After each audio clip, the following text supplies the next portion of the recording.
Back again, Tony DeAngelo here on Connecticut Morning, the April 23rd, 2013 edition. This is really kind of a neat treat. This sort of ended up with me yesterday in putting this show together. There's nothing like doing things at the last minute, let me tell you folks. We're scheduled to be joined by a gentleman whom I have yet to meet, whom I'd like to meet. Author Dave Heller. He has spent 6 years as a freelance writer in Cincinnati while also appearing in several newspapers, the Washington Post notably, in magazines. He recently spent 5 years as the lead editor of CBSSportsline.com and is currently a sports web producer for the Milwaukee Journal Sentinel and a contributor at our mutual friend Mike Lynch's Seamheads.com. Dave is the author of a book called Facing Ted Williams. Ted Williams, from what I understand, we are coming up on the 74th anniversary today of his first big league home run, as Mark the Shark Magnotta has told me. The splendid splinter, Teddy Ballgame, the kid, no matter the nickname, he was one of the most accomplished hitters in baseball history, the last man to hit 400 in a single season, a 19-time All-Star, a 2-time American League MVP, served in 2 wars, served in combat in a fighter plane, and just an amazing legacy. Facing Ted Williams provides riveting insights from many baseball legends, including Hall of Famer Bob Feller, recently deceased, 1956 World Series MVP Don Larson, who Yankee fans know pitched the perfect game in the World Series, and 1952 American League MVP Bobby Shantz, as well as many others. Whether you are a Red Sox fanatic, a casual baseball fan, or perhaps just an admirer of the fabled war hero and slugger, this book is sure to be a fresh and compelling look at this classic baseball icon. Much like Williams himself, Facing Ted Williams is sure to be a home run for all walks of baseball fandom. Dave, thank you for coming on. Well, thank you for having me. It's kind of funny you had me on. And today's the anniversary of his first Major League home run. So there's got baseball guys we're with us here today.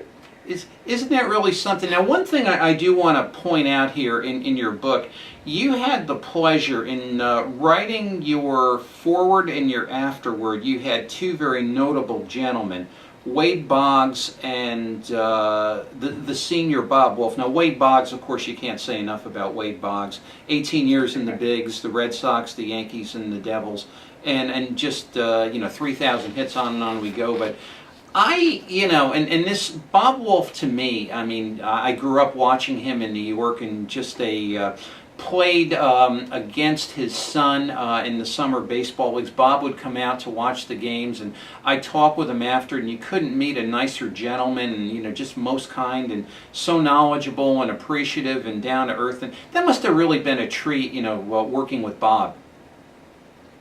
Yeah, just getting both those guys were I gotta tip my hat to the publisher, Arrow Publishing. They put those 2 guys together, got those 2 guys together to contribute to my book, and boy, I really had some serious punch to it. Bob having interviewed Ted and describing his relationship with the man, which was fascinating stuff. And boy, the fact that he did it, I can't thank him enough.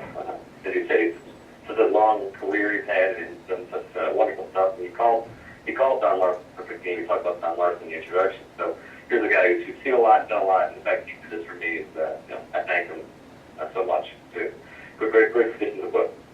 It's really something. So I put it this way: I'm often accused many times in my life of restating the obvious, but so why be different here today? Why a book on Ted Williams? Why not Hank Aaron? Why not Robin Yount, Reggie Jackson, Henry Aaron? What gripped you about Williams? Well, you talk about Ted Williams. He's so iconic in so many ways, and I kind of heard your introduction a little bit. And the man, the last guy hit 400. He had a greater than life personality. Wade Boggs kind of described him as Ted Williams was who John Williams wanted to be. So he had a personality. Also, everything he did was great. He was in the Pitching Hall of Fame. He served 2 awards.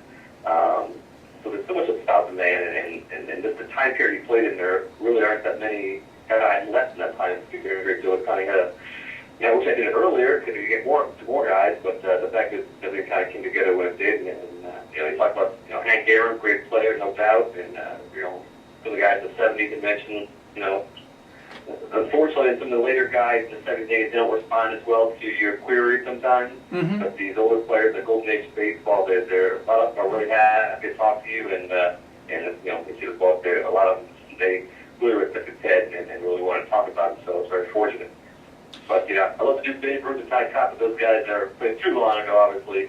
They talk about, greatest hitter of all time, Ted's in the conversation, if it's not the greatest hitter of all time. It's hard to think of someone more special to write about than Ted Williams.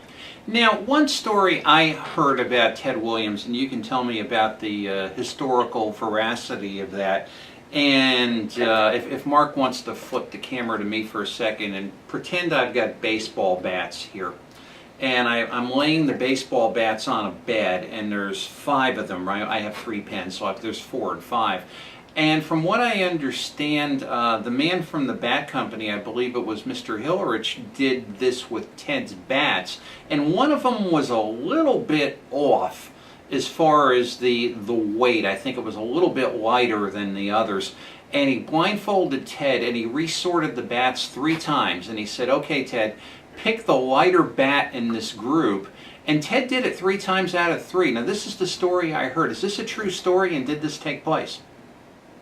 I haven't heard that one. That's a great story, though. But I'll tell you what, there are so many stories like that, similar stories like that, where you just don't know if they're true or not, or just something that kind of went along the line. There's a story in the book about how Ted, this spring training game one day, looked at the mound and could tell it was just off-centered by, I don't know what it was, a quarter of an inch or something like that. And a couple of guys told me that story. So is that a true story? Or this guy got passed around? And they said, oh, the gold manager told me that story. Well, okay, great. But we still don't know. But I think it's part of the Ted Williams legend that you believe it. It could have happened. That's how great he was. That's how great his eyesight was. That's how great his feel for the game was.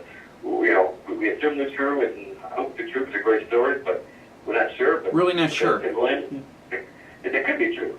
With Ted Williams, why wouldn't it be true? Yeah, for sure. So, Now, your book is really engineered from the perspective of people that had to field against him, catch against him, pitch against him. And is there an underlying theme here with everybody whom you were privileged to interview about Ted, and it's like all of them collectively said one thing about Ted other than being a great hitter, or some little thing that perhaps we don't know that really was maybe not common through every interview, but a lot of them? Yeah, there's a few common threads. A lot of them talked about, him not getting, or him getting the calls. If it's a close pitch and Ted didn't swing, he'd get the call. A lot of the pitchers, of course, said that. It's absolute, I don't know how to describe this, his absolute dedication to the game and how much he would work at it. I don't think he had a lot of natural ability, but at the same point, he worked very hard, and a lot of these guys talk about him just taking batting practice and talking about baseball and being a baseball guy. And really, I think that the bottom line to me was really been through, and I talked on the phone to a lot of these guys, and respect. And that was really the bottom line to me, and how many of these guys, and not every guy, really respected Ted Williams. Not just for being the ball player he was, just being the guy he was. So to me, the bottom line is, I know you got a bad rap in the press here and there, and you got that personality to be maybe some people will be a little wary of him, but the bottom line is when he was around baseball players and they're talking baseball, these guys, they respected him, they looked up to him, and what more can you say about that? Yeah, guys come out of the dugout to watch a game. They want to know what it is in batting practice. And that was another underlying theme that players always want to watch him take batting practice. So the respect was out of this world for the guy. And I guess how can't when you're as great a team, why would you respect? Now, I recall, and this was a story that was told to me by a fellow whom I knew. I'm originally from Stamford, Connecticut, Art DeFilippis, whom I had played with. Really, when Art had left the minors, he was a bonus baby with the Washington Senators, and literally, was going to be brought up, but somehow never. He was a left-handed pitcher. They never could really decide what they wanted to do with him, if they wanted to make him a pitcher, if they wanted to make him a hitter, because he was a very good hitter. And he were told about an incident that happened in, I guess it was not the stadium that the Texas Rangers are now playing in, but whatever stadium they were playing in before when Ted was managing. And he was getting very angry with his hitters in batting practice, and he sort of growled one day, and he said, "I'm going to show you what I mean by how you're supposed to swing and make contact." And he grabbed the bat and had the batting practice pitcher throw, I guess, as hard as the batting practice pitcher could throw. And Ted's like knocking balls into the upper deck repeatedly, saying, "See, this is what I'm telling you about." And I think Mr. Shorter was the owner, said, "Ted, you're really not supposed to embarrass your ball players." But you can just see Ted, it's like, why can't everybody do it the way I do it? It's so easy. And, I imagine there was that thing with Ted where he just had a problem as a manager, like with people with lesser abilities trying to get that to translate. And, my thought. Yeah, I had a couple of guys who had coached with him or were involved in the Texas Washington farm system when he was managing. And you get that kind of gist, that he was a player's manager, but at the same point, it was difficult for him because, you say, when you have 20/10 eyesight, you can do other things he could do.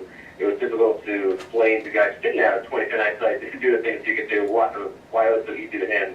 And he tried to explain things, and even you read the book, Wade Boggs' introduction, he tried to change Wade's hitting style a little bit, but that just wasn't what Wade Boggs did. So, Ted never could understand it. Why wouldn't Wade Boggs, try to pull the ball all the time or whatever, So I think it's his, not necessarily his way the highway, but he didn't understand why people didn't do it the way he did it. So, Yeah, and it's interesting, and not to gloss over that, but you brought up, quote unquote, Ted getting the the close pitch on strike three, and Leo DeRocher for years, and Joe Garagiola for years, on the Game of the Week would always talk about the fact that kids, make no bones about it, the good hitter gets a fourth strike. And I, and I brought that up to a couple of umpires because Bob Lazari and I, Bob, whom we had Terry Tata on, a former big league umpire from, I guess he's originally from Waterbury, and I brought that up to him. And Terry, the good hitters get the fourth strike. Of course, any good and decent umpire takes terrible umbrage at that. And he says, no, it's something that that's a myth that Garagiola started years ago. And did a lot of the pitchers really feel that he was getting the fourth strike? Well, it's funny. Not all did. But some definitely said that they didn't get the benefit of the call. But both Phil Regan, who former all-star pitcher, manager. The vulture. He threw 5 strikes to 10, under the opinion, and he walked them. So, a lot of guys, tell stories about, both pitches, the stuff being there, and, whether it's true or not, who knows, but these guys thought it was, a lot of them did, thought that Ted would get the benefit of the doubt, but then again, you read a story about, when a couple of these guys talked about getting a call for a strike, and Ted just didn't happen too often, so. It obviously didn't happen every time, but I'm sure, kind of like we saw Gray Maddox here, not recently, the other side of the mound, a lot of players thought that he got the benefit of the doubt, because he was such a control artist and could spot things so well, and he got the benefit of the doubt. So I'm sure that that's been going on for baseball for decades and decades and decades, and I'm sure Ted did get the benefit of the doubt here and there, but not every pitch. Yeah, I would imagine such, but I used to love that story of the fourth strike, and baseball, the democratic game, but only, subject to the will of humanity like everything else is. Now, I can only imagine you're constructing this book from this perspective. How long of a process and journey was this? How long did it take you to interview all these guys, and how did you find them all? That's really my question. To start with your second question first, I guess. I found them all. There's a couple of books out there that actually, they're for autograph seekers, really, which have the addresses of all the ball players in them. And not all addresses are accurate, some, or they don't have addresses for, but it still gets you off to a greater start than I ever would have had on my own trying to go through the yellow pages or white pages that we're trying to find these guys. So that was an incredible resource to have, and basically that's what I did. I wrote these players, explained my situation. I'm doing a book on Ted, and I love to get the memories about them, and I close the envelope and stamp stamp on it, and my phone number and all that kind of stuff. And I didn't hear back from all of them, but I got a lot back, and that's what you see in front of you. Yeah, I started probably in February 2010, and then it was just pictures again, because it's just pictures, but I needed more, needed a little more, still doing more. You know, I was getting guys not enough, and I said, well, you know, Peter is going against him too, and Dan is good against him, and all that stuff. So maybe those would be some great stories, and the catchers, you know, as well. And really, I'm glad I did, because I got so many great more stories, and I was a lot more ball players. So my last interview was probably right before we had to go try to give them the manuscript for press. It was in September 2012. I talked to Jim Mudcat Grant right before that, so about 2.5 years. From start to finish, about 2.5 years. Now Mudcat's a character. I've spoken to him. He was a great pitcher. Just part of a, you know, like my first guest, who was Dave Kaplan of the Yogi Berra Museum in Montclair, New Jersey, we were talking about the fact that the African-American male these days does not seem to gravitate towards baseball, and the hope is that maybe they see a movie like 42, which I did see over the weekend, and I, you know, for the most part found it quite impressive. Will, you know, engender some interest in baseball, but you think of just all of these old, good, you know, homegrown African-American players, and, you know, Mudcat was, you know, he was the genuine thing. He was from down south, and he kind of threw you that country hardball and played hard and pitched hard, and, you know, was in the World Series, and he must really, I mean, how'd you find Mudcat? Well, it was great to talk to. I think I was talking to him. He was out shopping with his wife or something like that, because he was walking on the cell phone. I could hear in the background someone talking to him, and he was just very amiable. I kind of touched base back and forth before I actually talked to him a couple of times, and he was great just getting a hold of him. And, you know, he's got kind of, you know, we talked to him, he's got happiness in his voice, you know, and it's just, he was, that's a great story. And he really faced that in a couple of years with Cleveland, but, you know, again, everyone thought these cats had a great story. Everyone said, I don't really have anything, I didn't face as much, and everyone told a great story. And that's the same way with my cat, you know, he tells a great story to begin with, and he told me some great stories like the two against Ted. Yeah, it's just really, really something. And this is the thing, and you know, I'm kind of giving you my own Williams recollections as we're speaking. I was one of those kids who got on the sign-up list at the library because of course, I wanted to hit a baseball, which I could do with only very limited success. But I figured if I read Ted Williams' The Science of Hitting, that was going to solve all my problems. Now, I got this book out of the library, and I'm trying to read it. I see the strike zone, which is zoned in different percentages. I see, you know, mental approach, and I'm thinking, you know, dear Lord, I just want to go up there and not strike out, you know, and I felt in putting that book down, and I still do, with all due respect to Mr. Williams, who deserves all the due respect you can give him. That was a book written for Ted Williams. You know, mere mortals don't function that way. You're just trying to hit the ball, and you know, and I could only imagine that. Did you talk to any players, or perhaps that were managed by him, that were like, he's trying to teach me hitting, but he's speaking Greek, and I only understand Chinese? Well, I didn't talk to any players who played under him, but definitely talked to some guys who played with him. And that's pretty much what it was. Like, okay, great, Ted, that's great for you, but you know, what about me? I can't do the things you can do. I can't see the spin off the ball coming out of a guy's hand and tell exactly the pitches, you know, right then and there. And I don't know if he understood that or not, but I think he still tried to explain it, thinking maybe one day he would get through to one guy, you know, and that would be it for him. You know, that's what he tried. He loved to talk baseball, and he would tell you his theories day and night if you asked him. He loved it, and guys want to listen to him whether they understood it or not. And it's funny you mentioned the book. You know, I read it as a kid too, and I remember seeing a strike zone. I'm left-handed, and Ted had the bottom left-hand corner. If you hit that pitch, you're like a 240 hitter. And of course, I love being lefty. I love the low pitch. I was like, oh, I guess baseball's not good for me if I'm only at 240. So, and that was a great book. And, you know, Stephen Wade Boggs read in high school, I never knew that. He wore Wade Boggs, wore number 9 in high school for Ted, and then became one of his great friends. So to kind of wrap in that whole book there, you know, everyone who didn't read the Science of Hitting who loved baseball when they were a kid, I guess, back in that day and age. Well, I'll tell you, because the books that, like, you know, and you're an author, but the books that, like, you couldn't get or the ones at the long waiting list, at least in the Turner River branch of the Stamford, Connecticut Library, you know, when I was in school, was The Quality of Courage by Mickey Mantle, The Science of Hitting by Ted Williams. And there was a book which I would like to get my hands on called Grand Slam. It was Jim Bunning, Whitey Ford, Mickey Mantle, and Willie Mays talking about various aspects of baseball, and I'll tell you, I mean, it's like I couldn't get that book then, I can't get it now. It's like, it's really something.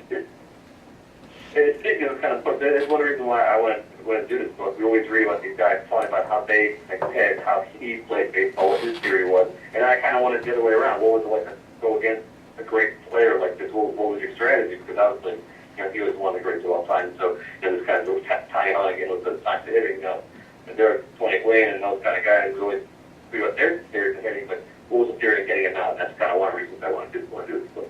Yeah, it almost makes you think of that Carl Erskine story of how to pitch to Stan Musial. And one day he said, I think I finally figured it out. You throw as hard as you can inside, and you immediately run as hard as you can to back up third base. It's like, you know, what do you do? And you know, I certainly don't want to leave the interview without calling attention to this. This is the last man to hit 400 in a season. Now that's, I mean, number one, that's an incredible feat. Do you think we'll ever see that again? And you know, I mean, is there any player today that perhaps could approach that, maybe with a fair wind in Java? You know, your thoughts on that? Yeah, well, yeah, I'm going to kind of pawn off Wade Boggs again, who was a great hitter, as we all know, and will go to Washington in the 80s. And he says he doesn't think it'll ever happen. So if a guy who could have potentially hit 400 says it's not going to happen, I'll fly tie with him. And I recall, you know, watching George Brett back in 1980, you know, make that run, and, I remember him hitting in September, getting over 400, and tipped his hand at second base, and they showed the scoreboard, and he couldn't do it. For the pressure today, for guys to try to 400 and be so great, and then not only that, these guys, it's not like, you know, 10 plays making 41, pitchers go 8, 9 innings, you face maybe 1 or 2 guys a game, and now you're facing 4, 5, 6 guys, you know, a different guy every time you're up. It makes it that much more difficult, not facing the same pitcher over and over again. So, boy, I think it'd be really difficult for, you know, of course it could happen, we would say, you know, records may be broken and all that kind of stuff, but to me, it'd be really difficult for someone to hit 400 again. Who could do it? It's a really good question. There's so many great hitters out there, but I don't know who could hit that 400 mark. Well, you know, in 1941, that was just such a good year. I mean, that was the year of the DiMaggio streak, and you know, and you think about that. I mean, this is 16 teams in the big leagues, and you know, it's not only the best of the best in the major leagues, but this was really the best of the best of the best, because the major leagues were half the size of what they are today. Right. Well, also, you know, there's always pros and cons. Because, you know, also Jack Robinson had not broke the color line yet, so there weren't. That's the other thing. Players weren't there yet. Right. But you're right. It was, you know, there were so few teams, and the travel was different, and they played more day games. So there's so much, you know. But that's why baseball's great. You had these kind of conversations, and we don't know, and we can't really. It's hard to compare errors, but it's hard to compare errors. But the stats remain the same throughout. It's not like any other sport where the stats really is, you know, nothing's really changed in baseball since, you know, 1901 when the league were. That's why I love baseball. And you know, it's a conversational piece forever. Now, in all of your interviews and going through this book and all of the people and all of the perceptions, which one of the interviews and which one of the stories or which one of the anecdotes did you personally like the best? I hate to, I do get asked that a lot, and it's hard for me to answer because I don't want to leave it in the job. I mean, I really appreciate everyone responding, and everyone that I talked to was fantastic. Yeah. Obviously, talking to like Bob Stoller, talking to Hall of Fame like Bob Stoller, obviously is an honor because the guy, he did so much, you know, not only in baseball, he also fought the war. That was an honor to talk to him. A guy named Marv Rothblatt was just hilarious to talk to, real funny guy. You know, maybe guys probably heard of him, he was a 5'6" pitcher for the White Sox back in the 40s. You know, he had some great stories. Jack Harshman, who was a teammate catcher for a while in the San Diego Natives, he was great to talk to, and really kind of boosted my confidence that I was doing the right thing. And Paul Foytak was the first guy who responded to create that took the letter out, so I'll never forget him for being the first guy to call. He's a very good pitcher. And you know, all the way to good luck. Yeah, and all the way to pitcher for the Tigers, and you know, all the way to Jack Grant, the last guy I talked to, was just so nice. And that's the thing, everyone I talked to was so amiable and nice and wanted to talk, and and people were thanking me for doing this and thanking me for letting them talk about Ted, and that meant so much to me. And I feel bad for leaving out so many names. Every name in the book, you know, and let's say to say thanks to all. There was not one coach that did not like having. They're all great, and everyone was so kind and nice, and hopefully people will enjoy reading what they said about Ted. No, and I'm sure, and I'm curious, and this is my oxymoronic cat-killing curiosity because I'm a cat lover. Did you reach out to any of the surviving Yankees like Whitey Ford or Yogi Berra? Yeah, you know, one of the problems is like I don't have enough pull to get those guys to respond to me. So I understand. You know, and one problem with the Yankees too is the former Yankees is, and I heard it from the guys who responded, was they get so much requests just because they're Yankees. If they played on the Yankee team in the World Series in the 50s, they'll get deluges of mail asking for autographs. And a lot of guys, it's just too much. You know, they can hold down. After the 70s and 80s, there's so much they can do, and so they don't get to all the requests, so they don't look all the mail. So the fact that I got a few of the Yankees in there was great, and I wish I had more. I wish I got every one of them, including guys like Barry for.